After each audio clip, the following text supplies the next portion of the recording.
Hallelujah hallelujah hallelujah hallelujah. യേശുവേ നന്ദി നന്ദി നന്ദി. Hallelujah hallelujah hallelujah hallelujah hallelujah. യേശുവേ സ്തുതി. Hallelujah hallelujah. അതായത് ഈശോ ഓരോ വിഷയങ്ങളെ സമീപിക്കുന്ന രീതിയാണ് നമ്മൾ ജീവിത പ്രശ്നങ്ങളിൽ കൈവരിക്കേണ്ട ക്രിസ്തീയ നിലപാട്. ഈശോ ഓരോ പ്രശ്നങ്ങളിൽ സമീപിക്കുന്ന രീതിയാണ് ജീവിത പ്രശ്നങ്ങളിൽ നമ്മൾ കൈവരിക്കേണ്ട ക്രിസ്തീയ നിലപാട്. ഞാൻ എന്തെങ്കിലും പറയണമെന്നറിയാമോ? ഇപ്പോൾ സുവിശേഷം ലൂക്കായുടെ സുവിശേഷം 22 യൂദാസിൻ്റെ വിശ്വാസ വഞ്ചനയെ കുറിച്ച് പറയുമ്പോഴെന്താ പറയണത്? 53 വിശുദ്ധ ലൂക്കാ 22:53 ഞാൻ നിങ്ങളോട് കൂടെ എല്ലാ ദിവസവും ദേവാലയത്തിലായിരുന്നപ്പോൾ നിങ്ങൾ എന്നെ പിടിച്ചില്ല, എന്നാൽ ഇത് നിങ്ങളുടെ സമയമാണ്, അന്ധകാരത്തിൻ്റെ ആധിപത്യം. ഇതുപോലെ ഈ സമയം നമുക്കും ഉണ്ടാകും. ഇതുപോലെ സമയം നമുക്കും ഉണ്ടാവും. ഇത് കണ്ടില്ലേ? അതായത് ലൂക്ക 22:53 ഞാൻ നിങ്ങളോട് കൂടെ ആയിരുന്നപ്പോൾ നിങ്ങൾ എന്നെ പിടിച്ചില്ല. അതായത് നമ്മൾ അകപ്പെടേണ്ട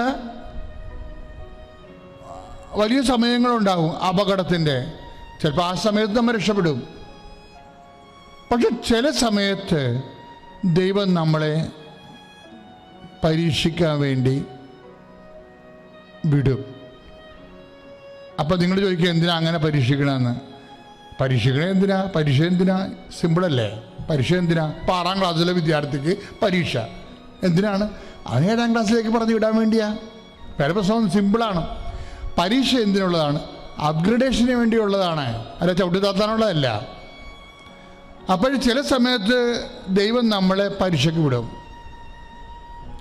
അതുകൊണ്ടാണ് എഴുതിയിരിക്കുന്നത്, ഇത് നിങ്ങളുടെ സമയമാണ്, അന്ധകാരത്തിൻ്റെ ആധിപത്യം.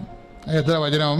53 22 ലൂക്ക 22:53. ചില സമയത്ത് നമ്മുടെ ജീവിതത്തിലും ഇതുപോലെ ദൈവം പോലും മാറി നിൽക്കുന്ന, ഇപ്പം എൻ്റെ ജീവിതത്തിൽ ഉണ്ടായിട്ടുണ്ടായിരുന്നു, ഞാൻ നിങ്ങളോട് പറയണതാണ്. അപ്പോൾ എനിക്ക് പെട്ടെന്ന് മനസ്സിലാവും ഈ സാധനം. അതായത് ചില സമയത്ത് ദൈവം പോലും ഇങ്ങനെ മാറി നിൽക്കും. അപ്പോഴും നമ്മൾ ഒരിക്കലും ഈ കച്ചുപോയ വണ്ടി പോലെയുള്ള അവസ്ഥയാണ്. അതായത് ബ്രേക്കിംഗ് കിട്ടത്തില്ല. അങ്ങനെയൊക്കെ വരുമ്പോൾ നമ്മൾ എന്തു ചെയ്യും? ബ്രേക്ക് നമ്മൾ ചവിട്ടിട്ട് കിട്ടാത്ത സമയത്ത് നമ്മൾ എന്തു ചെയ്യും? ഇതുപോലെ ജീവിതത്തിൻ്റെ ചില സമയത്ത് അന്ധകാരത്തിൻ്റെ സമയം വരും. ഞാൻ നിങ്ങളോട് കാര്യം പറയട്ടെ, ഇനി എങ്ങാനും ഇപ്പം ദൈവം പോലും കേൾക്കണില്ല, എൻ്റെ പ്രാർത്ഥനയ്ക്ക് ഉത്തരമില്ല എന്ന് നമ്മുടെ ജീവിതത്തിലെ ഒരിക്കലെങ്കിലും നിനക്ക് അനുഭവപ്പെട്ടിട്ടില്ല എങ്കിൽ നീ വിശ്വാസം ജീവിച്ച ആളല്ല ശരിക്കും. ഇപ്പം ചില സൈക്കോളജിസ്റ്റ് പറയത്തില്ലേ, ആത്മഹത്യയെക്കുറിച്ച് പ്രാവശ്യം പോലും ചിന്തിക്കാത്തവൻ ജീവിതം ജീവിച്ചവനില്ലെന്ന്. ഞാൻ ആ അർത്ഥത്തിൽ പറയുകയില്ല. പക്ഷെ ഇത് മസ്റ്റായിട്ട് നമ്മൾ കടന്നു പോകേണ്ട, ഒരു വിശ്വാസി മസ്റ്റായിട്ട് കടന്നു പോകേണ്ട ഒരു ഡാർക്ക്നെസ്സിൻ്റെ ടൈമാണ്. അതാണ് ഈശോ പറയണത്. എന്താണ്?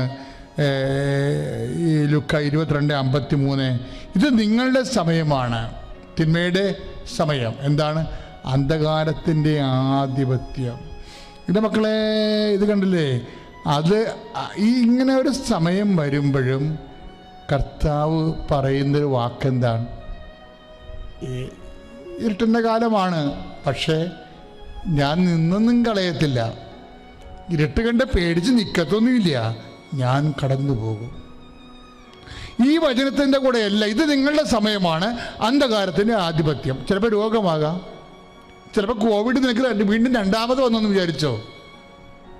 ഇപ്പം ചില ആൾക്കാർ പറയും കോവിഡൊക്കെ വന്നു കഴിഞ്ഞാൽ പിന്നെയും ചില ശ്വാസകോശങ്ങൾക്കൊക്കെ ചില പാടുകളൊക്കെ വരുമെന്ന്. എൻ്റെ മക്കളെ, അതായത് നീ ഒരു വിശ്വാസിയാണെങ്കിൽ കർത്താവ് നിനക്ക് ആന്തരികമായ അഭിഷേകം തരും. അതിൻ്റെ പാട് പോലും കാണാത്ത രീതിയിൽ നീ ഇത് വിശ്വസിച്ച് സ്തുതിച്ചുകൊണ്ടിരിക്കണം. അല്ല, നീ പേടിച്ചുകൊണ്ടല്ലേ ഇരിക്കേണ്ടത്, വിശ്വസിച്ച് സ്തുതിച്ചുകൊണ്ടിരിക്കണം. പക്ഷെ ഇപ്പം നമ്മൾ കൃപാസനത്ത് ഗൂഗിൾ മീറ്റിലൊക്കെ ചില ആൾക്കാർ സാക്ഷ്യം പറഞ്ഞത് എന്താണ്, അച്ഛാ അതിൻ്റെ പാടുപോലും കാണാനില്ല എന്ന് പറയും.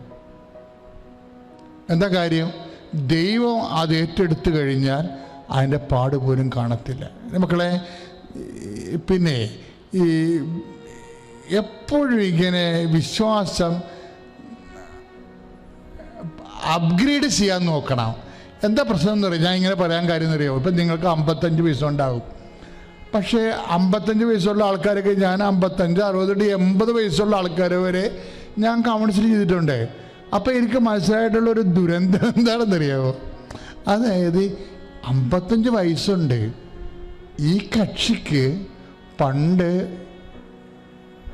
ആദ്യ കുർബാന കൈക്കളപ്പാടിന് കിട്ടിയ ആ വിശ്വാസം മാത്രമേ ഇപ്പോഴും ഉള്ളൂ. അതിനുശേഷം അപ്ഗ്രഡേഷൻ ഒന്നും നടന്നിട്ടില്ല. ഈ മേഖലയിൽ അപ്ഗ്രഡേഷൻ നടന്നിട്ടില്ല. ഇങ്ങനെ ദുരന്ത ക്രിസ്ത്യാനി കുറേ ഉണ്ട്. അതായത് പണ്ട് പഠിക്കണ കാലത്ത് വിശ്വാസം, അമ്മ ഒരു വിശ്വാസം തന്നിട്ടുണ്ട്, അപ്പനൊരു വിശ്വാസം തന്നിട്ടുണ്ട്, വേദപാഠ ക്ലാസ്സിൽ നിന്നൊരു വിശ്വാസം കിട്ടിയിട്ടുണ്ട്. ആ ഒരു വിശ്വാസം ഒരു 8 പോയിൻ്റ് ആണെങ്കിൽ 80ാമത്തെ വയസ്സിലും ഈ 8 പോയിൻ്റോട് ജീവിക്കണ ദുരന്ത ക്രിസ്ത്യാനിയുണ്ട്. 8 പോയിൻ്റ്. അതിൻ്റെ അപ്പുറത്ത് വിശ്വാസം അപ്ഗ്രേഡ് ചെയ്തിട്ടില്ല. കാര്യം എന്ന് പറഞ്ഞാൽ വിശ്വാസം എന്താണ് അപ്ഗ്രേഡ് ചെയ്യാത്തതെന്ന് ചോദിച്ചു കഴിഞ്ഞാൽ ഇവർ പരീക്ഷ എഴുതാതെ അപ്ഗ്രേഡ് ചെയ്യാൻ പറ്റത്തില്ലല്ലോ. ഇപ്പോൾ ഏത് ക്ലാസ്സായാലും പരീക്ഷ ഉണ്ടാവുമല്ലോ. ഇവർ പരീക്ഷയുടെ സമയം ഒന്നെങ്കിൽ കോപ്പി അടിച്ചു കാണാം. കോപ്പി അടിച്ചു കഴിഞ്ഞാൽ നമ്മുടെ മാർക്ക് പുസ്തകത്തിലൊക്കെ വരുമെന്നല്ലാതെ നമുക്ക് നമ്മുടെ വിജ്ഞാനം നമുക്ക് വർദ്ധിക്കത്തില്ലല്ലോ. അത് വലിയ പ്രശ്നമാണ്. ഒന്നെങ്കിൽ ഇവരുടെ പ്രശ്നങ്ങളെ വേറെ ആരെങ്കിലും കൊണ്ട് കൈകാര്യം ചെയ്യിക്കും. ഇവരുടെ പ്രശ്നങ്ങളെ വേറെ ആൾക്കാരെ കൊണ്ട് കൈകാര്യം ചെയ്യിക്കും. അത് വലിയ ഒരു സ്വന്തരമാണ്. കാര്യം ചെയ്യാൻ പറ്റുമ്പോൾ നിൻ്റെ അമ്മയോ അപ്പനോ പെങ്ങളോ അങ്ങളെ ആരൊക്കെയാണെങ്കിലും നിൻ്റെ ജീവിത പ്രശ്നം അവർക്ക് ഏറ്റെടുക്കാം. നിൻ്റെ ജീവിത പ്രശ്നം അവർക്ക് ഏറ്റെടുക്കാം. പക്ഷേ നീ അത് ഏറ്റെടുക്കണില്ല എന്നുണ്ടെങ്കിൽ ദൈവത്തിന് നിന്നെ പ്രവർത്തിക്കാനുള്ള വാതിൽ അടച്ചിരിക്കും. അവരാധ്യായം ഇവിടെ വളരുകയും ചെയ്യും, നീ പഴയ 0 പോയിൻ്റ് ഇരിക്കുകയും ചെയ്യും. ഇതാണ് ഒരാധ്യാത്മിക ഭയം എന്ന് പറയണത്, ഒരു നെഗറ്റീവ് ഫിയർ. എന്ന് വെച്ചാൽ ജീവിത പ്രശ്നങ്ങളെ ആടെങ്കിലും തലത്ത് വെച്ചിട്ട് തല ഊരിക്കൊണ്ടിരിക്കും. അതിൽ ഇപ്പം എന്താ ചോദ്യം? അപ്പം നിങ്ങൾ ചോദിക്കും, അച്ഛൻ എന്താ ഉദ്ദേശിക്കുന്നത് ചോദിച്ചു കഴിഞ്ഞാൽ ഞാൻ ഉദ്ദേശിക്കുന്നത് ഇത്രയേ ഉള്ളൂ. നിനക്കൊരു ജീവിത പ്രശ്നമുണ്ട്, നീ പ്രഗ്നൻ്റാണ്, നിൻ്റെ കുഞ്ഞ് 8ാം മാസം ആകുമ്പോഴും ഡോക്ടർ പറയണ ഇത് ചെരിഞ്ഞ് വരുമെന്ന് തോന്നണില്ല കേട്ടാ, നോക്കിയിട്ടാണ് പറയണത്, അല്ലെങ്കിൽ സ്കാൻ ചെയ്തിട്ട് പറയുകയാണ് ഇത് ഈ പറഞ്ഞിട്ട് 9 തിരിഞ്ഞ് വരുമെന്ന് തോന്നണില്ല കേട്ടാ. അപ്പോൾ അമ്മയുമായിട്ട് ആശുപത്രിയിൽ പോയതാണ്. എന്നിട്ട് ഡോക്ടർ ഉദ്ദേശം ഇത്രയേ ഉള്ളൂ, ഓപ്പറേഷൻ വേണ്ടി വരുമെന്നാണ് അദ്ദേഹം പറഞ്ഞത്. പക്ഷേ നീ അമ്മയുമായിട്ട് ആശുപത്രിയിൽ നിന്ന് പോന്നിട്ട് നിൻ്റെ ചിന്ത ഇതാണ്, കുട്ടി ചെരിഞ്ഞ് വരത്തില്ലായിരിക്കുമോ, വന്നില്ലേ എന്നാ ചെയ്യും, കുട്ടി എങ്ങനെ ചത്താൻ പറ്റേ പോവോ അത് കടന്ന്. ഇങ്ങനെ നീ ചിന്തിച്ച് കുളമാക്കും. പക്ഷേ നീ പ്രാർത്ഥിക്കത്തില്ല. എന്താണ്? നീ എന്നിട്ട് ഏജൻസിക്ക് കൊടുക്കും പ്രാർത്ഥന. അതാണ് പ്രശ്നം. ഒന്ന് പ്രാർത്ഥിച്ചേക്കണേ, എൻ്റെ കുഞ്ഞ് ചെരിഞ്ഞ് വരത്തില്ലെന്നാണ് പറഞ്ഞത്. അല്ല, കൊടുക്കേണ്ടതെന്നല്ല അച്ഛൻ പറയണത്. നമുക്കൊരു ജീവിതം ഉണ്ടായ പ്രശ്നം ഉണ്ടായാൽ നമ്മുടെ ഫ്രണ്ട്സിനൊക്കെ എല്ലാം പറയും. അതല്ല, അവർ പ്രാർത്ഥിക്കുമ്പോൾ അതിൻ്റെ 2 ഇരട്ടി നമ്മൾ പ്രാർത്ഥിക്കണ്ടേ? അവിടെയാണ് പ്രശ്നം. പറഞ്ഞ പ്രശ്നമേ. അതായത് ഇപ്പം അമ്മ പ്രാർത്ഥിക്കും, അല്ലെങ്കിൽ ഇപ്പം അനിയത്തി പ്രാർത്ഥിക്കും, അവർ നമുക്ക് വേണ്ടി പ്രാർത്ഥിച്ച സത്യമാണ്. പക്ഷെ നമ്മളൊരു ജപമാല പോലും ചെല്ലത്തില്ല. അതാണ് ഞാൻ പറയണത്. പ്രശ്നമുണ്ടാകുമ്പോൾ മറ്റുള്ളവരെ അത് ഏൽപ്പിച്ചിട്ട് അവരെ കൊണ്ട് കൈകാര്യം ചെയ്യും. എന്നാ പറ്റും? നീ അമ്മുമ്മയായാലും ശരി 5ാം ക്ലാസ്സിലെ വിശ്വാസമായിരിക്കും നിനക്കുണ്ടാകണത്. ഇന്ന് പല ആൾക്കാർക്ക് ഉള്ളൊരു പ്രശ്നം അതാണ്.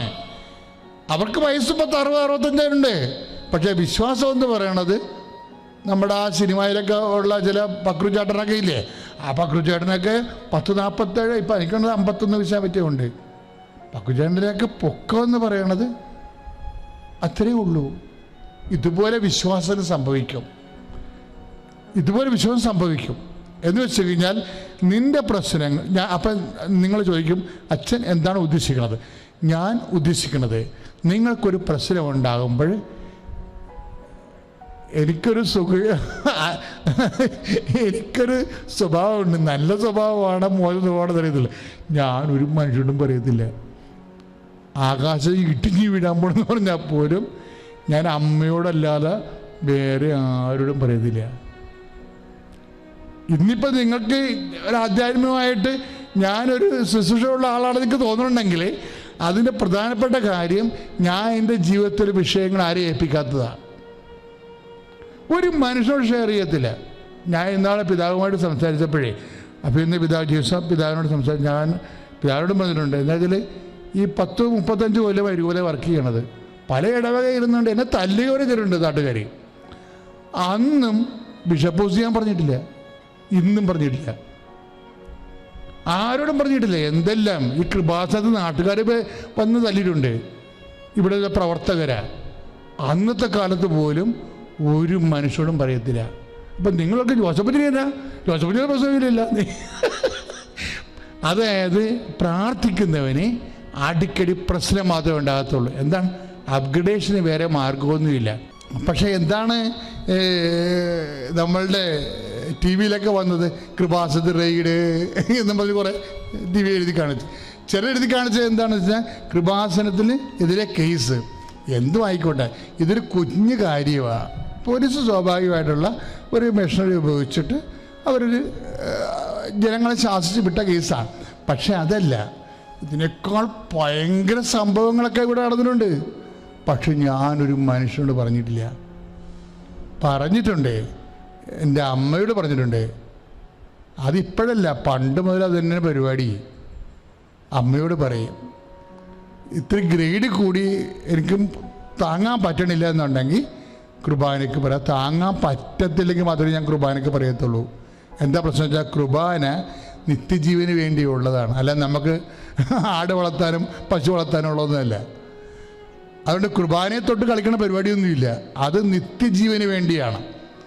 അത് അർപ്പിച്ചിരിക്കുന്നതും അതനുസരിച്ച് ജീവിക്കാൻ നമ്മൾ തീരുമാനിക്കുന്നതും നിത്യതയ്ക്ക് വേണ്ടിയാണ്.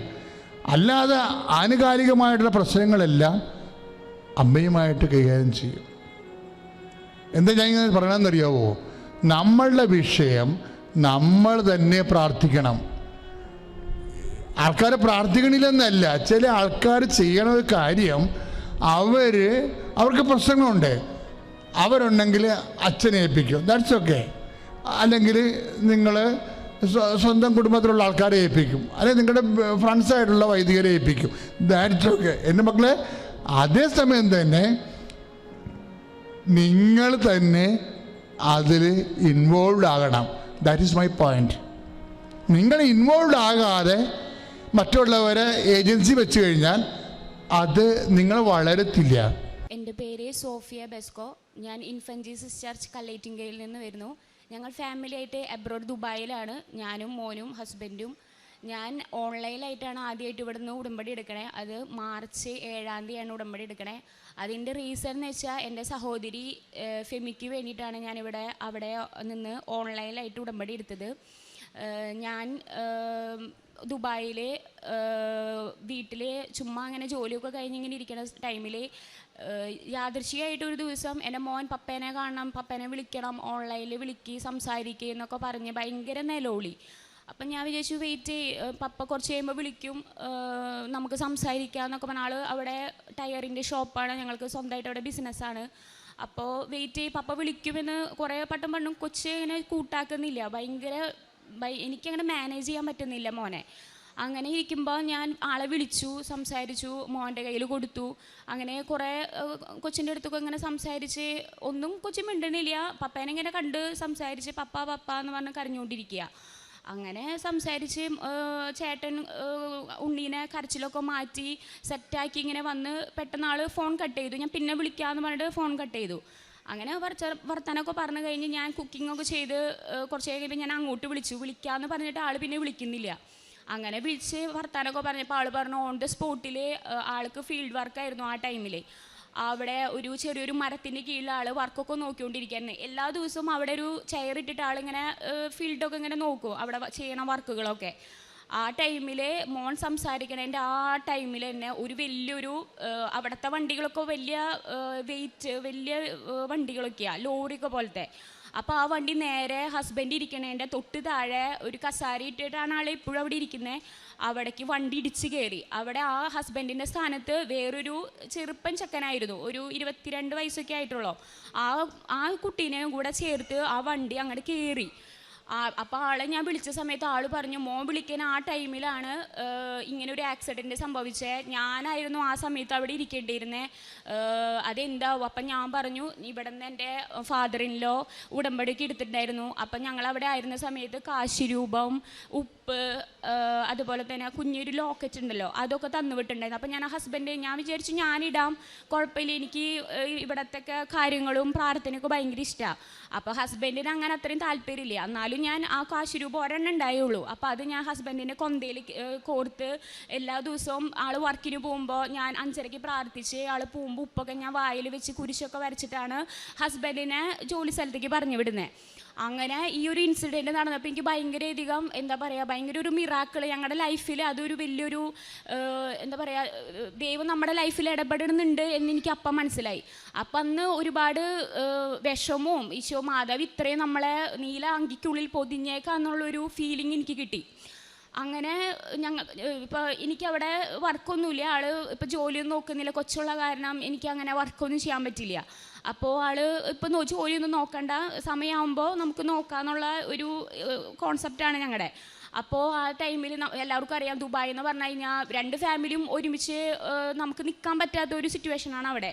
എന്നിട്ട് കൂടെ ഹസ്ബൻഡിൻ്റെ ഒരൊറ്റ ജോലി കൊണ്ട് ഞങ്ങളവിടെ നിൽക്കുന്നുണ്ട്. ഇപ്പോൾ മോനായാലും ഞങ്ങൾ സ്കൂളിലേക്ക് ഇപ്പോൾ ഞങ്ങൾ മറ്റന്നാൾ ഞങ്ങൾ തിരിച്ചു പോവും. അപ്പോൾ അവിടെ സ്കൂളിൽ ചേർത്താനുള്ള കാര്യങ്ങളൊക്കെ നോക്കി തുടങ്ങി. അതൊക്കെ മാതാവ് ബിസിനസ്സിൽ നല്ല രീതിയിൽ മാതാവ് ഞങ്ങളുടെ ലൈഫിൽ തൊട്ടു ക്രമപ്പെടുത്തി. ആ ഒരു ഇത് ഞങ്ങൾക്ക് എനിക്ക് ജോലിയില്ല, ഹസ്ബൻഡ് ഒരൊറ്റ ആൾ കൊണ്ട് മാതാവ് ഇവിടെ പ്രാർത്ഥിച്ചതുകൊണ്ട് മാതാവ് അതെല്ലാം പടിപടിയായി ഉയർത്തിക്കൊണ്ടിരിക്കുകയാണ്. അതിന് ഞാൻ മാതാവിനോട് ഒരുപാട് നന്ദി പറയുന്നു. അതുപോലെ എൻ്റെ അപ്പച്ചനെ നല്ല വണ്ണൊക്കെയുള്ളൊരു അപ്പച്ചനാണ് എൻ്റെ അപ്പച്ചൻ. അപ്പോൾ ഞങ്ങൾ ഓർമ്മ വെച്ച നാൾ മുതലേ അപ്പച്ചന് ഈ കാലുമ വയ്യ, വേദന കാര്യങ്ങളൊക്കെയാണ് അപ്പച്ചൻ ജോലിക്കൊക്കെ പോയിരുന്നത്. അപ്പോൾ എനിക്ക് ഭയങ്കര വിഷമമായിരുന്നു എൻ്റെ അപ്പച്ചൻ്റെ വയ്യായും ബുദ്ധിമുട്ടൊക്കെ കാണുമ്പോൾ. കുറച്ച് നേരം നിൽക്കുമ്പോഴേക്കും കാല് നീര് വരും, വെരിക്കോസ് വെയിൻ്റെ പ്രോബ്ലമൊക്കെ ഉണ്ടായിരുന്നു. അങ്ങനെ ഞാൻ അപ്പച്ചൻ്റെ അടുത്ത് വേണ്ടി ഈ ഉടമ്പടിയിൽ ഓൺലൈനായിട്ട് ഇവിടെ ഒരു നിയോഗം അപ്പച്ചന് വെച്ചിരുന്നു. അപ്പച്ചന് വേണ്ടി ഒരുപാട് ഞാൻ പ്രാർത്ഥിച്ചിരുന്നു. ഹോസ്പിറ്റലൈസൊക്കെ ആയിരുന്നു, മിഷേലിലൊക്കെ ആയിരുന്നു. അപ്പം ഞാൻ ആദ്യമായിട്ട് 2 കൊല്ലമായി ഇപ്പോൾ ദുബായിൽ നിന്ന് ഇപ്പോൾ ഇതിന് വേണ്ടിയിട്ടാണ്, സാക്ഷ്യം പറയാൻ വേണ്ടിയിട്ടാണ് ഞാനിപ്പോൾ അവിടെ നിന്ന് ഇങ്ങോട്ട് വന്നത്. അപ്പോൾ അപ്പച്ചൻ്റെ വയ്യായി വെച്ച് ഞാൻ പ്രാർത്ഥിച്ചു. അങ്ങനെ അപ്പച്ചൻ്റെ നീര് കുറഞ്ഞു, ചൊറിച്ചിലൊക്കെ ഉണ്ടായിരുന്നു കാലുമ്മ, അതൊക്കെ മാറി. അതിനും അമ്മ മാതാവിനോട് ഞാൻ നന്ദി പറയുന്നു. പിന്നെ ഏറ്റവും വലിയൊരു അത്ഭുതം എന്ന് വെച്ച് കഴിഞ്ഞാൽ എൻ്റെ സഹോദരി, എൻ്റെ നേരെ മൂത്ത ചേച്ചി ഫെമി, അവൾ ജൂബിലി മിഷേലിലാണ് നേഴ്സായിട്ടാണ് വർക്ക് ചെയ്തിരുന്നത്. 7 കൊല്ലമായി അവിടെ വർക്ക് ചെയ്യുന്നു. അതിൻ്റെ ഇടയിൽ ചേച്ചിക്ക് ചേട്ടൻ്റെ അടുത്തേക്ക് പോകാനും അവിടെ കുറച്ചും കൂടിയും ഇവിടെ നിന്നിട്ട് അത്രയ്ക്കും ഡെവലപ്മെൻ്റ് ഒന്നുമില്ലല്ലോ. അപ്പം നമുക്ക് ഒമാനിലേക്ക് പോയി ലൈഫ് ഫാമിലി ആയിട്ട് നിൽക്കാമെന്നുള്ള ഇതിൽ അവളെ ഒമാനിലെ പ്രൊമേറ്ററി എക്സാം തയ്യാറെടുത്ത് തുടങ്ങി. ഇപ്പോൾ ഇവിടെ എക്സാം എഴുതി. അങ്ങനെ അവൾ പാസ്സായി, ഫസ്റ്റ് അറ്റംപ്റ്റിൽ തന്നെ പാസ്സായി. ഒരു 7 വയസ്സുള്ള മോളുണ്ട്, ഒരു 1 വയസ്സ് ആയ ഒരു കൊച്ചുണ്ട്. അങ്ങനെ എല്ലാവരും കൂടെ ചേച്ചിയും ചേട്ടനും ഉണ്ണിയോളൊക്കെ കൂടെ പോയി ഒമാനിലേക്ക് പോയി. ഒമാനിൽ പോയിട്ട് അവിടെ ഒരു 3 മാസത്തെ പ്രൊബേഷണറി പീരീഡ് കഴിഞ്ഞിട്ടാണ് അവരവിടെ സ്ഥിരപ്പെടുത്തുള്ളൂ. അവിടെ ഒരു നല്ലൊരു ഗവൺമെൻറ് ജോബായിരുന്നു അവൾക്ക് കിട്ടിയിരുന്നത്. വെച്ചാൽ ആർക്കും കിട്ടാത്തൊരു ഓപ്പർച്യൂണിറ്റി ആയിരുന്നു അവൾക്ക് അവിടെ കിട്ടിയത്. അവളവിടെ 3 മാസത്തോളം വർക്ക് ചെയ്തു. അങ്ങനെ വർക്ക് ചെയ്ത് കഴിഞ്ഞ് 4ാമത്തെ ഒരു മാസം അങ്ങോട്ട് സ്റ്റാർട്ട് ചെയ്ത ടൈമിൽ അവൾക്ക് പെട്ടെന്നൊരു ടെർമിനേഷൻ ലെറ്റർ കിട്ടി. അപ്പോൾ അതൊന്നും ഞങ്ങളുടെ അടുത്ത് ഷെയർ ചെയ്തൂല. അല്ലെങ്കിൽ എല്ലാ ദിവസവും അവൾ എന്നെ വിളിക്കും, ചേച്ചി ഞാൻ അങ്ങോട്ടും ഇങ്ങോട്ട് സംസാരിക്കും. അപ്പോൾ അവളുടെ ടൈമും ഞങ്ങളുടെ ടൈം ഏകദേശം സിമിലാരിറ്റിയാണ്. പക്ഷെ അവൾക്ക് ഷിഫ്റ്റും കാര്യങ്ങളൊക്കെ വരുമ്പോൾ സംസാരിക്കില്ല, എന്നാലും ടെക്സ്റ്റ് ചെയ്യും, വാട്സപ്പിൽ ടെക്സ്റ്റ് ചെയ്യും. അത് കാണുന്നില്ല, അവൾ മെസ്സേജ് ചെയ്യുന്നില്ല, വിളിക്കുന്നില്ല. അപ്പോൾ എനിക്ക് ആകെ വിഷമായി. അപ്പം ഞാൻ എൻ്റെ ചേച്ചിയുടെ ഹസ്ബൻഡിന് മെസ്സേജ് ചോദിച്ചു, ചേച്ചി ഇല്ലേ, അവൾ ഫോൺ എടുക്കുന്നില്ല, എന്താ പറ്റിയേ എന്നൊക്കെ പറഞ്ഞ് ഞാൻ മെസ്സേജ് ചോദിച്ചു. അപ്പോൾ ആൾ ഇങ്ങോട്ടേക്ക് പറഞ്ഞു, ചേച്ചിക്ക് വയ്യ, പനിയാണ്, 1 വീക്കായിട്ട് അവൾക്ക് വയ്യ എന്ന് പറഞ്ഞു. ഓക്കെ, ആ ഒരു കാഷ്വലായിട്ട് അങ്ങനെ സംസാരിച്ചു പിന്നെ വെച്ചു. പിന്നെ എൻ്റെ ചേട്ടൻ അവിടെ തന്നെയാണ്, എൻ്റെ ദുബായിൽ തന്നെയാണ്, അവിടെ തന്നെയാണ് എൻ്റെ ആങ്ങളെയും വർക്ക് ചെയ്യുന്നത്.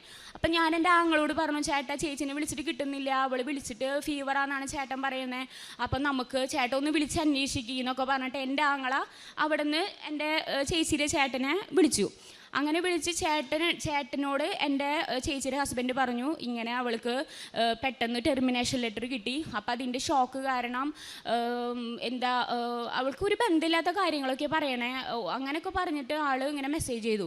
അത് എന്നിട്ട് ഞാൻ ചേട്ടനെ വിളിച്ചപ്പോൾ എൻ്റെ ആങ്ങള എന്നോട് പറഞ്ഞു, എനിക്കും എന്താ ചെയ്യാൻ പറ്റുക, അന്ന് ഡിസംബർ നാഷണൽ ഡേ ആണ്, അവിടെ ദുബായിൽ നാഷണൽ ഡേ ആണ്, എല്ലായിടത്തും ഹോളിഡേ ആണ്. അപ്പോൾ എനിക്ക് എൻ്റെ ദുബായിൽ നിന്ന് ഒമാനിലേക്ക് പോകാൻ സുഖം, ട്രാവൽ ചെയ്യേണ്ടതുള്ളൂ, നമുക്ക് കാറിൽ പോകണമെങ്കിൽ പോവാം, അല്ലെങ്കിൽ കണക്ഷൻ ഫ്ലൈറ്റ് എടുത്തിട്ട് പോകണമെങ്കിൽ പോവാം. അപ്പോൾ അവിടെ ആരും ഒമാനിൽ ആരും ഇല്ല, കുഞ്ഞു കുട്ടികളുണ്ട്, ഒരു 6 വയസ്സുള്ള മോളുണ്ട്, പിന്നെ ഒരു 1 വയസ്സായ ഒരു മോനുണ്ട്. അപ്പം ഞങ്ങൾക്ക് എൻ്റെ വീട്ടുകാരെ അറിയിച്ചിട്ടില്ല. അങ്ങനെ ഞങ്ങൾ ഡിസ്കസൊക്കെ ചെയ്ത് കഴിഞ്ഞ് ഞാൻ എൻ്റെ ഹസ്ബൻഡിനോട് പറഞ്ഞു, ഞാൻ എന്തായാലും എൻ്റെ ചേച്ചിയുടെ അടുത്തേക്ക് പോവാണ്, എനിക്ക് ഒരു 2 വയസ്സായ ഒരു മോനുണ്ട്, അപ്പം ഞാൻ പോവാണ്, അവളുടെ അടുത്ത് ആരുമില്ല, എന്നെ ഒന്ന് കൊണ്ടുപോ, ഞാൻ പോട്ടെ എന്നൊക്കെ ചോദിച്ച് എനിക്കും ആകെ മെൻ്റലി ആകെ ഡൗണായി. അപ്പോൾ എൻ്റെ ഹസ്ബൻഡ് പറഞ്ഞു, ഇവിടെ 4 ഡേയ്സ് ഹോളിഡേ ആണ്, നാഷണൽ ഡേ പ്രമാണിച്ച് ഒറ്റ പ്രൊസീജിയറും നടക്കില്ല ദുബായിൽ, പോവാനോ വരാനോ അങ്ങനെ കുറേ പ്രൊസീജിയർ ഉണ്ട്. അപ്പോൾ ഓക്കെ വേണ്ട, നമുക്ക് വെയിറ്റ് ചെയ്യാമെന്ന് പറഞ്ഞു. അങ്ങനെ ഞാൻ അന്ന് പ്രാർത്ഥിക്കുന്നില്ല, ഇങ്ങനെ ശരിയാവും, ഓക്കെ ആവും, അവൾ റിക്കവർ ആവും, വിളിക്കും എന്നുള്ളൊക്കെ ഒരു മൈൻഡായിരുന്നു എനിക്ക്. അങ്ങനെ ആരൊക്കെയോ പറഞ്ഞ് അവളുടെ ചേട്ടൻ എന്നെ വിളിച്ചു, ചേച്ചിയുടെ ചേട്ടൻ ഇങ്ങോട്ട് വിളിച്ചു, നീ സംസാരിക്കുന്നു പറഞ്ഞിട്ട്.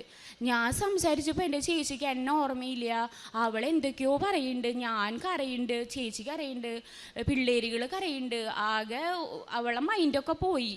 അപ്പം എനിക്ക് എന്താ പറയണമെന്ന് ഞാൻ എന്നിട്ട് എൻ്റെ വീട്ടിലേക്ക് വിളിച്ചു. അപ്പം എൻ്റെ അപ്പച്ചനും അമ്മച്ചിയും, എൻ്റെ അപ്പച്ചൻ ആത്മീയപരമായിട്ട് ഇങ്ങനെ ക്ലാസ്സൊക്കെ എടുക്കാനൊക്കെ നടക്കുന്ന ഒരാളാണ്. അപ്പം അപ്പച്ചൻ അവിടെ ധ്യാനത്തിലായിരുന്നു, അമ്മയും ധ്യാനത്തിലായിരുന്നു. അപ്പം അവരൊക്കെ പ്രാർത്ഥിച്ചു. പിന്നെ ഇവളെ പിച്ചുംപേരും പഴയ ചേട്ടനെ ആരും ഓർമ്മയില്ല. അങ്ങനെ ഇരിക്കുമ്പോൾ ഞാൻ ഇവിടെ ഏതൊരു ചേട്ടൻ ഇങ്ങനെ ഇതുപോലൊക്കെ പറഞ്ഞ് കൃപാസന മാതാവിനോട് പ്രാർത്ഥിക്കും, മാതാവ് സഞ്ചാരി മാതാവാണ്, നമ്മുടെ അടുത്തേക്ക് വരും എന്നൊക്കെ പറഞ്ഞു. അപ്പം ഞാൻ ഓക്കെ, അങ്ങനെ ഒരു മൈൻഡായിരുന്നു. നമുക്കറിയില്ലല്ലോ, അറിയാം ഇങ്ങനൊരു മാതാവ് പ്രത്യക്ഷപ്പെട്ടു, പക്ഷെ നമ്മുടെ ലൈഫിൽ ഇങ്ങനെ ഒരു ഇത് വരും എന്നറിയില്ലായിരുന്നു.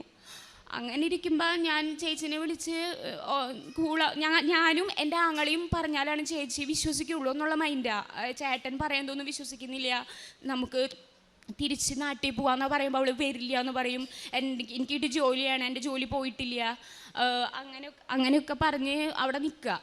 അങ്ങനെ ഞങ്ങൾ വിചാരിച്ചു ചേച്ചിനെ എങ്ങനെയും നാട്ടിലെത്തിക്കണം, അവളന്ന് എന്താ പറയുക ഉറക്കിയിട്ടെങ്കിലും ഫ്ലൈറ്റിൽ കയറ്റിയിട്ട് കൊണ്ടുവരാന്നുള്ള ഇതായി. പക്ഷേ എന്നിട്ടും അവളത് സമ്മതിക്കുന്നില്ല, ആകെ മൈൻഡ് ആ സമയത്ത് അത് ഓർക്കാൻ പറ്റണില്ല. അങ്ങനെ എൻ്റെ ചേട്ടൻ ഫുജേറയിലാണ് വർക്ക് ചെയ്യുന്നത്. അവിടെ നിന്ന് ഞാൻ ചേട്ടൻ്റെ അടുത്തേക്ക് എൻ്റെ ഹസ്ബൻഡും എൻ്റെ മോനും കൂടെ ഫുജറയിൽ പോയിട്ട് ചേട്ടനെ എൻ്റെ വീട്ടിലേക്ക് കൊണ്ടുവന്നു, ദുബായിലേക്ക് കൊണ്ടുവന്നു. എന്നിട്ട് അവിടെ നിന്നിട്ടാണ് ഞാനും എൻ്റെ ആങ്ങളും കൂടെ അവളെ വീഡിയോ കോൾ ചെയ്ത്, കുഴപ്പമില്ലേ ഫെമി, നീ ഇങ്ങോട്ട് പോരെ, നിനക്ക് കുഴപ്പമൊന്നുമില്ല, ഞങ്ങളൊക്കെ ഇല്ലേ എന്നുള്ളൊരു ഫീലൊക്കെ ആക്കി കൊടുത്ത് അങ്ങനെ സെറ്റാക്കി. അങ്ങനെ അവൾ മുന്നേ ടെർമിനേഷൻ ലെറ്റർ കിട്ടി ആ ഹോസ്പിറ്റലുകാർ പറഞ്ഞു, ഇങ്ങോട്ടേക്ക് കൊണ്ടുപോയോ, ഞങ്ങളൊന്ന് ട്രീറ്റ് ചെയ്യട്ടെ എന്ന് പറഞ്ഞു. അങ്ങനെ ട്രീറ്റ് ചെയ്ത് അവൾക്ക് 2-3 ദിവസമായിട്ട് ഉറങ്ങിയിട്ടില്ല, അവൾ 4 ദിവസമായി തോന്നുന്നു ഉറങ്ങിയിട്ടില്ല. അപ്പം അതിൻ്റെ ഒരു മൈൻഡ് പോയി കിടക്കാണ്. അങ്ങനെ അവളെ എന്താ പറയുക മരുന്നൊക്കെ കൊടുത്ത് നന്നായി അങ്ങോട്ട് ഉറക്കി. അങ്ങനെ അവൾ പിന്നെ മരുന്ന് വെച്ചിട്ട് 2 ദിവസം കഴിഞ്ഞിട്ടാണ് അവൾ എഴുന്നേക്കണം ഹോസ്പിറ്റലിൽ നിന്ന് എഴുന്നേറ്റ്. അവൾ പിന്നെ 2 പിള്ളേരെ അവിടുത്തെ ഹോസ്പിറ്റലുകാർ ആ പിള്ളേരുകൾ അവിടെ അലൗഡ് ആക്കില്ല. അപ്പോൾ അവിടെ ആരുമില്ല, എൻ്റെ അമ്മച്ചിയില്ല, അപ്പച്ചനില്ല, പിള്ളേരെ നോക്കാനുള്ള ആരുമില്ല. അങ്ങനെ അവിടുത്തെ ഒരു മാലാക എന്ന് എനിക്ക് പറയാൻ പറ്റുള്ളൂ. അതേപോലത്തെ ഒരു സ്റ്റാഫ് നേഴ്സ്, നമ്മളായിട്ട് ഒരു കണക്ഷൻ ഇല്ല. ആൾ പറഞ്ഞു ഞാൻ 2 പിള്ളേരെ നോക്കാം, അതായത് 1 വയസ്സായിട്ടുള്ള താഴെയുള്ള കൊച്ചിനെ, അവനെ ഞാൻ നോക്കിക്കോളാം, മൂത്ത ഉണ്ണീനെ ഞാൻ നോക്കിക്കോളാം, നിങ്ങളൊന്നും അറിയണ്ട എന്ന് പറഞ്ഞിട്ട് എൻ്റെ ചേച്ചിയുടെ ചേട്ടൻ മാത്രമേ ആശുപത്രിയിൽ ഉണ്ടായിരുന്നുള്ളൂ. ബാക്കി 2 കുഞ്ഞുങ്ങളും ആ സ്റ്റാഫ് നേഴ്സിൻ്റെ വീട്ടിൽ ഫുഡ് കൊടുക്കാനായാലും ഉറക്കാനായാലും ആ മാലാക ആ കുഞ്ഞുങ്ങളെ നോക്കി പരിപാലിച്ച് അവൾ ഡിസ്ചാർജ് ആവണ വരെ ആ കൊച്ചുങ്ങളെ നോക്കിയത് ആ മാലാകയായിരുന്നു, ആ സിസ്റ്ററായിരുന്നു. അങ്ങനെ ഞാൻ ആ സിസ്റ്ററുടെ അടുത്തൊക്കെ സംസാരിച്ചു. സിസ്റ്ററുടെ അടുത്ത് ഞാൻ പറഞ്ഞു, നിങ്ങൾ ദയവായിട്ട് പറഞ്ഞു വിട്ടതാ, എനിക്ക് പോകാൻ പറ്റില്ലല്ലോ, 4 ദിവസം ഹോളിഡേ അല്ലേ, നമുക്ക് പോകാൻ പറ്റില്ല, അപ്പോൾ നിങ്ങൾ ദൈവം അനുഗ്രഹിക്കുക, ഞങ്ങൾക്ക് പ്രാർത്ഥിക്കാൻ മാത്രമേ പറ്റുള്ളൂ സിസ്റ്ററെ എന്നൊക്കെ പറഞ്ഞ് ഞാൻ ഒരുപാട് താങ്ക് യു ഒക്കെ പറഞ്ഞു. ദൈവത്തിനോടും എല്ലാവരോടും ഞാൻ നന്ദി പറഞ്ഞു. അങ്ങനെ എൻ്റെ ചേച്ചി അതിലത്തെ ട്രീറ്റ്മെൻറ്റൊക്കെ കഴിഞ്ഞ് ഇതൊക്കെ കഴിഞ്ഞ് നെക്സ്റ്റ് വീക്ക് അവർ ടിക്കറ്റ് എടുത്ത് വിത്ത് ഫാമിലി അടക്കം എൻ്റെ വീട്ടിലേക്ക് പോന്നു. എൻ്റെ വീട് കോഴിക്കുള്ളിയിലാണ്, അവിടേക്ക് പോന്നു. അങ്ങനെ പോന്ന് എൻ്റെ അപ്പച്ചൻ്റെ അമ്മച്ചനും കൂടെ കുറച്ച് നാൾ അവളവിടെ നിന്ന് ചേട്ടൻ കൊണ്ടുവന്നാക്കിയിട്ട് ചേട്ടൻ്റെ വീട്ടിലേക്ക് പോയി. അങ്ങനെ ഞാൻ അവളുടെ അടുത്ത് മൈൻഡൊന്നും റെഡി ആവണില്ല. വീട്ടിലെത്തിയിട്ടും അവളെല്ലാവരോടും ഭയങ്കര ടോക്കറ്റീവായിട്ട് സംസാരിച്ചുകൊണ്ടിരിക്കുക. ബന്ധമില്ലാത്ത കാര്യങ്ങളും അതുപോലെ എപ്പോഴും അങ്ങനെ സംസാരിക്കില്ല എൻ്റെ ചേച്ചി. ആരോടും അങ്ങനെ ഇതായിട്ട് സംസാരിക്കാത്ത ഒരാളാണ്. ഇവള് നന്നായിട്ട് സംസാരിക്കുക. അപ്പം തന്നെ മൈൻഡിൽ ഇങ്ങനെ എനിക്ക് എൻ്റെ ചേച്ചിക്ക് വേണ്ടി എനിക്ക് എന്തെങ്കിലും ചെയ്യണം, അവളൊന്ന് തിരിച്ചെടുക്കണം. എൻ്റെ ലൈഫിലായാലും എൻ്റെ ആങ്ങളുടെ ലൈഫിലായാലും എൻ്റെ കുടുംബത്തോടൊരു ബാക്ക് ബോണായിരുന്നു എൻ്റെ ചേച്ചി. അവൾ വലിയൊരു ഇതാണ്. അങ്ങനെ ഞാൻ അവിടെ ആയിരുന്നിട്ട് ഞാൻ ഓൺലൈനിൽ മാർച്ച് 7 ഞാൻ അവൾക്ക് വേണ്ടി അവിടെ ഓൺലൈനിൽ ഉടമ്പടി എടുത്തു. ഞാൻ ഫസ്റ്റ് നിയോഗം വെച്ചത് എൻ്റെ ചേച്ചിക്ക് വേണ്ടി. എനിക്ക് എൻ്റെ ചേച്ചീനെ ജോലിയൊന്നും വേണ്ട, അവളെ പണ്ടത്തെ പോലെ എനിക്ക് തിരിച്ചു കിട്ടണേ മാതാവേ എന്ന് പറഞ്ഞിട്ട് ഫസ്റ്റ് നിയോഗം ഞാനത് വെച്ചു. അതുപോലെ ബാക്കിയുള്ള സബ്ബായിട്ടുള്ള ഇതുകൾ വെച്ചു. എനിക്ക് വേണ്ടി ഞാൻ ഒന്നും വെച്ചിട്ടില്ല. ഒക്കെ അവളുടെ കുടുംബത്തിൻ്റെ സമാധാനം, അവളുടെ ലൈഫ്, ജോലിയൊന്നും വേണ്ട മാതാവ്, എൻ്റെ ചേച്ചീനെ എനിക്ക് തിരിച്ചു കിട്ടണേ എന്നുള്ളൊരു ഒറ്റത് മാത്രമേ ഞാൻ വെച്ചിരുന്നുള്ളൂ. അതേപോലെ തന്നെ മാതാവ് 3 മാസം കഴിഞ്ഞതിൻ്റെ ആ സമയത്ത് എനിക്ക് എൻ്റെ ചേച്ചി റിക്കവറായി. അവൾക്ക് നെക്സ്റ്റ് പ്രൊമേറ്ററി എക്സാമിൻ്റെ ഇത് വന്നു. അവൾ ഫസ്റ്റിൽ തന്നെ വീണ്ടും എക്സാം എഴുതി പാസ്സായി. ബാംഗ്ലൂർ പോയി അവിടെ എക്സാം കണക്ട് ചെയ്തു, അവൾക്ക് കിട്ടി. എന്നിട്ട് അവൾ കൊച്ചുങ്ങളെ മാറി നിൽക്കില്ല. ആ കൊച്ചുങ്ങളെ അവൾ കൊണ്ടുപോകാണ്ട് ചേട്ടൻ്റെ അടുത്തേക്ക് വീണ്ടും പോയി അവിടെയുണ്ട് ഒരു എക്സാം. അവിടെ എക്സാം ക്ലിയർ ചെയ്ത് അവൾ എക്സാമിന് പോകുമ്പോൾ ഇവിടെ നിന്ന് ഫസ്റ്റ് വന്ന സമയത്ത് ഇവർ ഫാമിലിയായിട്ട് ഇവിടെ വന്ന് പ്രാർത്ഥിച്ചിട്ട് പോയി. ഈ വയ്യാണ്ട് വന്നില്ലേ, അപ്പോൾ ഉടമ്പടിയൊന്നും എടുത്തില്ല. എൻ്റെ അപ്പച്ചൻ മാത്രം ഉടമ്പടി എടുത്തു പോയി. അപ്പോൾ കാശുരൂപവും ഉപ്പും തേനും ഒക്കെ കൊണ്ടുപോയി. അങ്ങനെ ഇവൾക്ക് തലയിൽ വെച്ച് പ്രാർത്ഥിച്ചപ്പോൾ ഞാൻ അവിടെ നിന്നിട്ട് പറഞ്ഞു, നീ എക്സാമിന് പോകുമ്പോൾ ഉപ്പ് കൊണ്ടുപോകണം, കാശുരൂപം കൊണ്ടുപോകണ്ട, അത് അപ്പച്ചൻ്റെ കൂടെയാണ് അവൾ ബാംഗ്ലൂർ പോയി എക്സാം എഴുതിയത്. അപ്പോൾ അപ്പച്ചനോട് ഞാൻ പറഞ്ഞു, അവിടെ നിന്നിട്ട് പ്രാർത്ഥിച്ചോളോ, കൊന്തെത്തിച്ചോളോ, ഞാൻ അവിടെ ഇരുന്ന് പ്രാർത്ഥിക്കാം എന്നൊക്കെ പറഞ്ഞ് കമ്പ്യൂട്ടറിൻ്റെ അവിടെ ഉപ്പിട്ടോളോ എന്നൊക്കെ ഞാൻ അവിടെ ഇരുന്ന് പറഞ്ഞു. അപ്പം ഞാൻ അവളെ തമ്മിലാണ് ഇങ്ങനെ കോൺടാക്ട് ചെയ്യുന്ന, വീഡിയോ കോൾ ചെയ്യും, ഫോൺ വിളിക്കും അങ്ങനെ. അപ്പോൾ അവൾ പറഞ്ഞു, ഞാൻ എടുക്കാം, ഉപ്പൊക്കെ എടുക്കാം, വിതരൊക്കെ പ്രാർത്ഥിക്കാം എന്നൊക്കെ പറഞ്ഞ് അവൾ എക്സാം ഹോളിൽ അതൊക്കെ കൊണ്ടുപോയിട്ട് പ്രാർത്ഥിച്ചു. അപ്പം ഞാൻ അവളോട് പറഞ്ഞു, നീ എക്സാം ചെയ്ത് അപ്പം തന്നെ റിസൾട്ട് വരും. അപ്പം ഞാൻ പറഞ്ഞു, നീ എക്സാം ചെയ്ത് റിസൾട്ട് വന്നാൽ പാസ്സായി എന്ന് പറയുന്നത് ഞാൻ കേൾക്കും ഫെമി എന്ന് പറഞ്ഞു. അപ്പോൾ ഓക്കെ പറഞ്ഞ് അവൾ കട്ട് ചെയ്ത് പോയി. ഞാൻ അന്ന് എക്സാം തുടങ്ങണം, അന്ന് കാലത്തായിരുന്നു എക്സാം, ഒരു 11 മണി 10 മണിക്കുള്ളിൽ എക്സാം ആയിരുന്നേ. അപ്പോൾ തൊട്ട് അവളെ എക്സാം കഴിയണ വരെ ഞാൻ സമ്പൂർണ്ണ ജപമാല മുട്ടുമ്പോൾ നിന്ന് ഞാൻ പ്രാർത്ഥിച്ച് മാതാവിനോട് പറഞ്ഞു, മാതാവി അവളെ ജീവിത ഉപാധിയാണ്, അവളെ ഇനി ഒരിക്കലും മാതാവ് കഷ്ടപ്പെടുത്തരുത്, അവളെ നേടിയെടുക്കാനായിട്ട് എനിക്ക് ഈ ഒരു മാർഗ്ഗമുള്ളൂ. അമ്മ മാതാവ് അവളെ കൂടെ പോകണം, എക്സാം എഴുതണം, അവൾ ആഗ്രഹിച്ച അതേ ഇതിൽ തന്നെ അവൾക്ക് ഇത് കിട്ടണം എന്നൊക്കെ പറഞ്ഞ് പ്രാർത്ഥിച്ച് എക്സാമിൻ്റെ സമയമൊക്കെ കഴിഞ്ഞ് അവൾ എനിക്ക് ഫസ്റ്റ് മെസ്സേജ് ഇടി, ഞാൻ പാസ്സായി, എനിക്ക് 48 മാർക്ക് കിട്ടി, ഞാൻ പാസ്സായി എന്നൊക്കെ പറഞ്ഞ് അവൾ എക്സാം ക്ലിയർ ചെയ്ത് അവളെ പ്രൊസീജിയറും കാര്യങ്ങളൊക്കെ കംപ്ലീറ്റ് ആയി. അത് കഴിഞ്ഞ് അവൾ ഇവിടേക്ക് വരികയാണ് പിള്ളേരെ കൊണ്ടുവരാനായിട്ട്. ആ ടൈമിൽ പിള്ളേരെ കൊണ്ടുവരാനായിട്ട് കുറച്ച് മുന്നേ ഫസ്റ്റ് ഈ എക്സാം എഴുതി ഒമാനിൽ പോകാൻ വേണ്ടി നിൽക്കുമ്പോൾ ഞാൻ അവളെടുത്ത് പറഞ്ഞു, നീയെ ഇവിടെ വരുമ്പോൾ തീർത്ഥാടന ഉടമ്പടി എടുത്തോളൂ, എന്നിട്ട് തിരിച്ച് ഒമാനിൽ പൊക്കോളൂ എന്ന് പറഞ്ഞു. ഓക്കെ ഒക്കെ പറഞ്ഞ് അവൾ എല്ലാം ക്ലിയറായി, എക്സാം എഴുതി മൈൻഡൊക്കെ ഇതായി, എല്ലാം റെഡിയായി. അങ്ങനെ ഇവളിവിടെ വന്ന് ഉടമ്പടിയൊന്നും എടുത്തില്ല. നീ പ്രാർത്ഥിച്ചാൽ മതി, ഞാൻ അവിടെ പ്രാർത്ഥിച്ചോളാം എന്നൊക്കെ പറഞ്ഞ് അവൾ അങ്ങനെ പോയി. അപ്പോൾ നാളെയാണ് ഫ്ലൈറ്റ് എന്ന് വെച്ച് കഴിഞ്ഞാൽ ഞാൻ ഇന്നും കൂടി പറഞ്ഞു അവളുടെ അടുത്ത്, നീ പൊക്കോളോ, പോയിട്ട് ഉടമ്പടി എടുത്തിട്ട് തിരിച്ചു ഒമാനിൽ പൊക്കോളോ, മാതാവിൻ്റെ ഒരു സംരക്ഷണമാണ് കാശ് രൂപ, അതുകൊണ്ട് പൊക്കോളോ ഫെമിയെന്നൊക്കെ പറഞ്ഞു. അവളിപ്പോൾ വന്നില്ലേ, പക്ഷേ അവൾ നേരെ നെടുമ്പാശ്ശേരി ഫ്ലൈറ്റിൽ എയർപോർട്ടിൽ പോയി. എയർപോർട്ടിൽ പോയി എമിഗ്രേഷൻ എവിടെ എത്തിയ സമയത്ത് നമുക്കൊരു അറിയില്ല, പേപ്പർ ഏതോ ഒരു പേപ്പർ അവിടുത്തെ എമിഗ്രേഷനിലത്തെ മാഡം ചോദിച്ചു, അവളിൽ അതില്ല എന്ന് പറഞ്ഞു. അവൾ അപ്പം തന്നെ ഞങ്ങളെ വിളിച്ചിട്ട് പറഞ്ഞു, ഒരു പേപ്പർ ഇല്ല, എൻ്റെ അടുത്ത് പൊക്കോളാനാ പറഞ്ഞതെന്ന് പറഞ്ഞു. അപ്പം ഞാൻ അപ്പം തന്നെ അവളോട് പറഞ്ഞു, നീ അവിടെ നിന്ന് ഉടമ്പടി എടുക്കാൻ നീ പറഞ്ഞിട്ട് ഉടമ്പടി എടുത്തില്ല, അതുകൊണ്ടാണ് മാതാവ് നിന്നെ പറഞ്ഞു വിട്ടത്, അതിനൊരു അവസരമാണ് നിനക്ക്, നീ പോയിട്ട് നീ വിഷമിക്കണ്ട, നീ പോയിട്ട് വീണ്ടും കൃപാസനത്തിൽ വന്ന് ഉടമ്പടി എടുത്തിട്ട് തിരിച്ചു പോ, അപ്പം മാതാവ് എല്ലാ കാര്യങ്ങളും ക്ലിയർ ആക്കുമെന്ന് പറഞ്ഞു. അങ്ങനെ അവിടെ നിന്ന് ആ ലഗേജും കൊണ്ട് വീണ്ടും വീട്ടിലേക്ക് വന്ന് പിറ്റേ ദിവസം അവൾ ഈ കൃപാസനത്തിൽ വന്ന് തീർത്ഥാടകരുടെ ഉടമ്പടി എടുത്തിട്ട് വീട്ടിലേക്ക് വന്നു. അങ്ങനെ അവൾ പിന്നത്തെ ഇതിൽ എൻ്റെ വീട്ടിൽ എനിക്ക് ഭയങ്കര ആഗ്രഹമായിരുന്നു, ഞാൻ ഓൺലൈനിൽ ഉടമ്പടി എടുത്താലും എനിക്ക് അമ്മ മാതാവിൻ്റെ ഒന്നും കിട്ടിയിട്ടില്ല. ഉടമ്പടി കാശ് രൂപ ഞാൻ നേരിട്ട് കണ്ടിട്ടില്ല, ഈ മെഴുകുതിരി കണ്ടിട്ടില്ല, തൈലോ അങ്ങനെയൊന്നും ഞാൻ കിട്ടിയില്ല. ഉപ്പ് പിന്നെ എൻ്റെ ഫാദറിലോ തന്നുവിട്ടത് അതെൻ്റെ കയ്യിലുണ്ടായിരുന്നു. അങ്ങനെ അവൾ അതെല്ലാം റെഡിയായിട്ട് എൻ്റെ വീട്ടിലേക്ക് വന്നിട്ടാണ്, അതും കൊണ്ട് എൻ്റെ വീട്ടിലേക്ക് വന്നിട്ടാണ് കണക്ഷൻ ഫ്ലൈറ്റ് എടുത്ത് ഒമാനിലേക്ക് പോയത്. അങ്ങനെ ഇപ്പോൾ ഈ 1 കൊല്ലം ആവാറായി. ഇപ്പോൾ ഫാമിലി അടക്കം എൻ്റെ ഉണ്ണിയോളും ചേച്ചിയും ഒക്കെ ആയിട്ട് ഇപ്പോൾ ഒമാനിൽ അതിനേക്കാളും നല്ലൊരു ആ ജോബ് എന്ന് പറയുകയാണെങ്കിൽ ഭയങ്കര പ്രഷറും കാര്യങ്ങളുള്ളതായിരുന്നു, ഗവൺമെൻറ് ജോബായിരുന്നു. ഇപ്പോൾ അവൾക്ക് മെൻ്റലി ഭയങ്കര ഒരു റിലാക്സേഷൻ ഉണ്ട്. പിള്ളേരെ കാര്യങ്ങൾ നോക്കാനും വീട് അടുത്ത് തന്നെ, ഹോസ്പിറ്റലിൻ്റെ അടുത്ത് തന്നെ അവൾക്ക് വീട് കിട്ടി. ചേട്ടനായാലും വർക്ക് ചെയ്യാനുള്ള അടുത്ത്, പിന്നെ എൻ്റെ അപ്പച്ചനും അമ്മച്ചനും ഇപ്പോൾ ചേച്ചി കൊണ്ടുപോയി പിള്ളേരെ നോക്കാനായിട്ട്.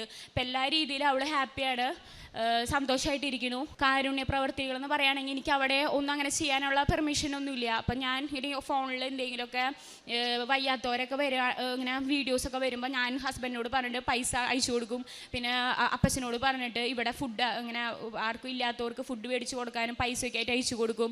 പിന്നെ എനിക്ക് ഞാൻ സ്റ്റാറ്റസ് ഇടാത്ത ഒരാളാണ് ഞാൻ. കൃപാസനം ഞാൻ എപ്പോഴും എൻ്റെ DP ഞാൻ എൻ്റെ മോനും ഹസ്ബൻഡ് മാത്രം, അല്ലെങ്കിൽ മോൻ്റെ അത് മാത്രം ഇടാറുള്ളൂ. ഇപ്പോൾ 1 കൊല്ലമായി ഞാൻ കൃപാസന മാതാവിൻ്റെ ഫോട്ടോയാണ് DP ആയിട്ട് ഇടണേ. എല്ലാ ദിവസവും ബൈബിൾ വചനം ഇടും. അതുപോലെ തന്നെ എല്ലാവരും എൻ്റെ ഫ്രണ്ട്സിനൊക്കെ ഞാൻ ഈ കാര്യം, എൻ്റെ ചേച്ചിയുടെ കാര്യം പറഞ്ഞിട്ട് എൻ്റെ ഫ്രണ്ട്സിനോട് ഇവിടെ വന്നിട്ട് ഉടമ്പടി എടുക്കാൻ പറയും. അത് കേട്ടിട്ട് കുറേ ഫ്രണ്ട്സ് ഇവിടെ വന്നിട്ട് ഉടമ്പടി എടുത്തിട്ടുണ്ട്. റിലേറ്റീവ്സിനോട് പറഞ്ഞിട്ടുണ്ട്. എനിക്ക് ഭയങ്കര ഇതൊക്കെ ഞാൻ അന്ന് മാതാവിനോട് പറഞ്ഞിട്ടുണ്ട്, ഇവിടെ വന്ന് സാക്ഷ്യം പറഞ്ഞെങ്കിൽ എല്ലാവരും ഇതറിയുള്ളൂ. എൻ്റെ ഫാമിലീസ് ഒരുപാട് പേരൊന്നും അറിഞ്ഞിട്ടില്ല. ഇപ്പോൾ ഇത് ഞാനിവിടെ പറയണു. അമ്മ മാതാവ് ചെയ്തു തന്ന എല്ലാ കാര്യത്തിലും ഞാൻ അമ്മ മാതാവിനോട് ഈശോയോട് ഒരുപാട് നന്ദി പറയണു. ആത്മീയ ജീവിതം പറഞ്ഞാൽ മുന്നേ ഞാൻ പ്രാർത്ഥനയും കാര്യങ്ങളൊക്കെ കല്യാണത്തിന് മുന്നൊക്കെ എല്ലാ ദിവസവും കുർബാനയും കാര്യങ്ങളൊക്കെ പോയിരുന്നു. പിന്നെ ശേഷം പോവാറില്ല. അതുപോലെ തന്നെ വചനമൊന്നും വായിക്കാറില്ല. ഇതിപ്പോൾ ഞാൻ 2ാമത്തെ പ്രാവശ്യമാണ് ബൈബിൾ വായിക്കുന്നത്. ബൈബിൾ ഫുള്ള് ഞാൻ വായിച്ചു. ഇപ്പോൾ 2ാമത്തെ തുടങ്ങി. പിന്നെ ഇപ്പോൾ ഞാൻ ഇതിന് വേണ്ടി ലീവിന് വന്നപ്പോൾ ഉടമ്പടി ഇവിടെ നിന്ന് തീർത്ഥാടകം എടുത്തിട്ട് നേരെ വേളാങ്കണ്ണി പോയിട്ട് തമിഴ് പത്രവും മലയാള പത്രവും മേടിച്ചിട്ട് അവിടെ പോയി പ്രേക്ഷിത പ്രവർത്തനങ്ങൾ ചെയ്തിട്ടുണ്ട്. അമ്മ മാതാവിന് 1000 നന്ദി.